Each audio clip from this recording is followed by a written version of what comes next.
So yan mga boss, welcome back naman sa channel natin. So yan mga boss, naglalandi na yung isang inahin natin dito. Yan o. Yan, so di pa siya masyadong maga mga boss, pero nag-discharge na siya. So naglalandi na yan mga boss. So unang araw pa lang naman ito mga boss. At baka bukas ay mamamaga na yan mga boss.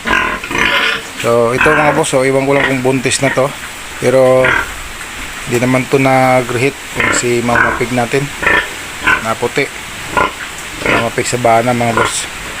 So hindi naman siya nag-reheat ng 42 days niya mga boss. Tapos siya lang kayo mga boss, hindi ko to nakapaliguan kasi medyo malamig dito, malakas yung hangin natin. Yan.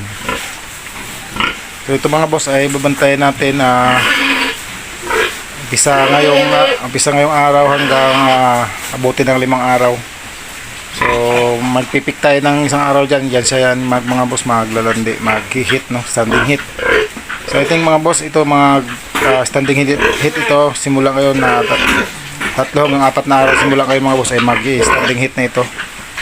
So bukas mga boss ay mamaga na ito mga boss. Yan no. So discharge na kasi siya mga boss. Nag-discharge na siya. Umihi kasi siya mga boss, kaya nawala yung pag-discharge niya. Pero hindi pa siya masyadong maga mga boss. Pero bukas, I think mga boss ay mamaga na yan siya.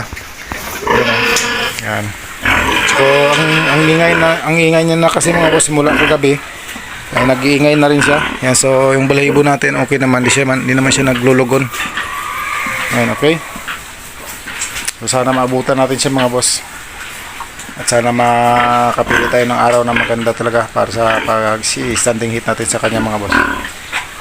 So ito, kung sige kay White Mama, medyo nahirapan ako sa ngayon sa kanya mga boss kasi ano pa lang naman ito mga boss, wala pang 2 buwan. So magdadalawang buwan ngayong 23 pala mga boss. 23 ito, yan o. Magdadalawang buwan, 60 days o. Yan. So 23 ng January, so ngayon na 12 na. 12. So 11 days na lang mga boss at magdadalawang buwan na siya. So doon natin yan malalaman mga boss talaga. Pag 2 buwan mahalata na talaga natin yan sa ilalim ng kanyang tiyan. Doon sa pinakahuling at didi ng kanyang mga tiyan mga boss, ng kanyang tiyan. Yan. Okay naman mga boss si Mama Pig sa bahay natin. Parang okay naman yung kanyang kondisyon no? Yan. So ito mga boss, nung mga araw mga boss simula ngayon ay kung mag standing hit siya ay pwede natin yan siya mga boss i-breed kasi nga kumpleto na rin yan na organic natin at na-injikan ng vitamins. Yan. Dito naman mga boss sa dalawa natin, yan o. Yan. So medyo malaki na rin sila mga boss. Dito mga boss ay lagpas na rin siguro to 1 week dito. Kahapon pala mga boss. Anong Merkules pala. So nasa 9 days na siguro to dito sa akin. Pero hindi ko pa ito napurga mga boss kasi yung panahon natin medyo masama no? Malamig kasi dito mga boss, yung lugar ko dito malamig at malakas yung hangin. Kaya i-timingan lang natin sila ng mga boss. Timingan natin sila ng maganda na panahon talaga para maganda rin yung pagpurga natin sa kanila. So sa madaling salita mga boss ay hindi ko pa ito napurga no? Dito sa ating backyard farm.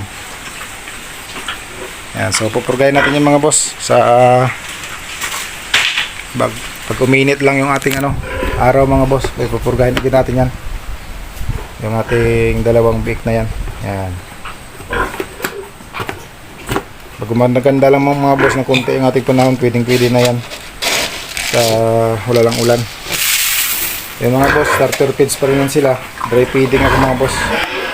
Sa starter feeds ay dry feeding ako. Din pa ako nag-wet feeding mga boss sa kanila pag grower stage na sila. Ang business na lumaki mga boss. Mga boss, ang ingay ng itim na yan mga boss, ang ingay. Kasi nga naglalandi siya mga boss, nagsisimulang naglandi yan, kaya ang ingay niya. So kagabi ko po yan napansin mga boss na medyo nag-iingay talaga siya.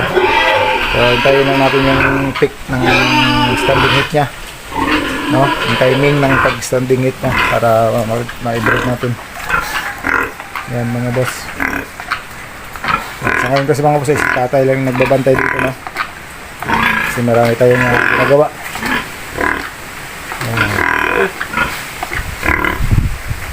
So, I think naman mga boss, buntis naman itong ating si Mama Pig Sabana siguro, kaya hindi naman kasi siya nag-reheat ng ika 21 days at hindi rin siya nag-reheat ng ika 42 days. So I think mga boss ay buntis naman yan. Yung nga lang medyo hindi pa natin malata kasi nga medyo wala pa kasi siya 2 buwan yung tiyan niya. So ito i-ay natin ito mga boss ano ngayon, Biyernes. I think next week mga boss, Lunes or Martes. So mag-hit na yan siya. Sa tingin ko lang mga boss pero hindi pa ako sigurado dyan. Estimated ko lang yan mga boss, estimated ko lang. Yan. Bukas titingnan ulit natin ito dito mga boss. Baka ilan ko lang makabidyo ako mga boss sa pag-i-ay natin. So yun lang mga boss, ang ating update muna dito sa ating bago yan. Okay, salamat mga boss.